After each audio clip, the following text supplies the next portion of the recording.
Over a year ago, I got my first VR headset, the Oculus Quest 2. Now, as many felt as they were first getting into virtual reality, I was very uncertain on what to expect. Whether I would be getting full-fledged AAA games, or just some of the same old experiences I had gotten in Google Cardboard. However, I was pleasantly surprised when I found out that some of the major titles in the VR industry aren't entirely known by people outside the community. These games were incredible to play and felt like something straight out of what I would play on a PC or console. And one of those games that stuck out to me was, and still is, Contractors. Contractors is an amazing game that is able to take the experiences from games like Call of Duty and just make them into entirely new and immersive shooting simulator that provides all the aspects from flat screen titles. To this day, Contractors is still regarded as one of the best games on the Oculus Store, and I could not recommend it enough to other people, and I have definitely poured some time into this game, just finding out the best way for me to play it. I've found out a lot of techniques to use during gameplay, but some that is equally as important is loadouts. Now, the game has lots of weapon varieties to choose from, which shows 35 guns, and I could see that as overwhelming to some people. I know it was for me when I first got into the game, but after playing for so long and killing so many enemies, I have figured out the guns I like best. So here are the 3 loadouts I use in Contractors. Alright, first off is, of course, the loadout I use most, my standard loadout. I use it for the majority of the matches I play, and for good reason. It is a very good middle ground between my other loadouts and just feels best to use. With it, I'm equipped with a standard vest for armor, a FN Scar H for a primary weapon, a Glock 22 for a sidearm, a machete for a melee, and a frag grenade for a gadget. The FN Scar H is a pretty good bang for your bullet, and can wipe out enemies with just few shots. The downside, on the other hand, is that it only has a 20 round magazine and is expensive as hell, which is why I can only have one gadget. Alongside that, I use the Glock 22 pistol because it has an automatic firing mode that is just really fun for swimming out enemies in closed spaces, and when I have a Glock in my hand, I likely also have my machete to one-shot them if they get too close. In combat, these guns work out very well, and I am able to use them both at medium range and close up. Next is my Scout loadout, which I really don't use that often because it only works under some very specific circumstances.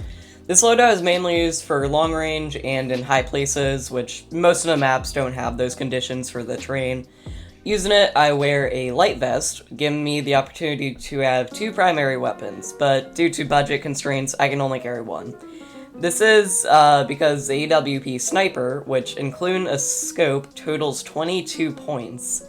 Due to the cost, I have tried cheaper options like the Seiko 85, because using that sniper instead, I would be able to carry a second primary. Unfortunately, the Seiko 85 takes 2 shots to kill instead of the 1 that the AWM can do, and since sniping in VR is so hard anyways, I don't really use the Seiko. As a sidearm, I once again use the Glock 22 since it's good to have an automatic weapon with you if you are using a manual gun. I am also able to carry a machete, but no gadgets. Now, as I mentioned earlier, I don't use this loadout that often. In VR games, specifically Contractors, sniping mechanics are very weird and there is almost no quickscope meta. The only times I really use it are on maps where I can snipe from buildings and high place structures. Occasionally, I will use it in games where my team is winning and I am able to play more casually without having to worry about losing points from getting killed.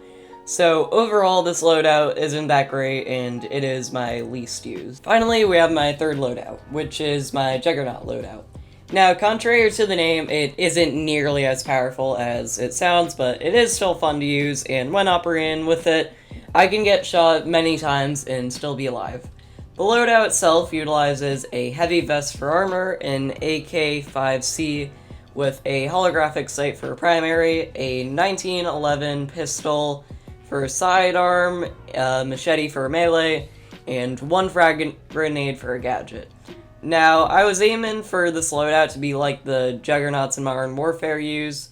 For those of you that haven't played Modern Warfare, Juggernauts are basically super soldiers with really strong armor and a light machine gun.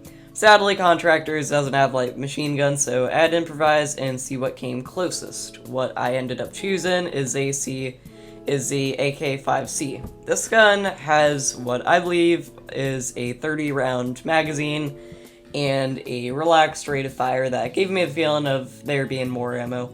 Recoil's low, so using the gun is nice. For my sidearm, I used a 1911 pistol, since it was basically the only pistol I could afford with the loadout budget.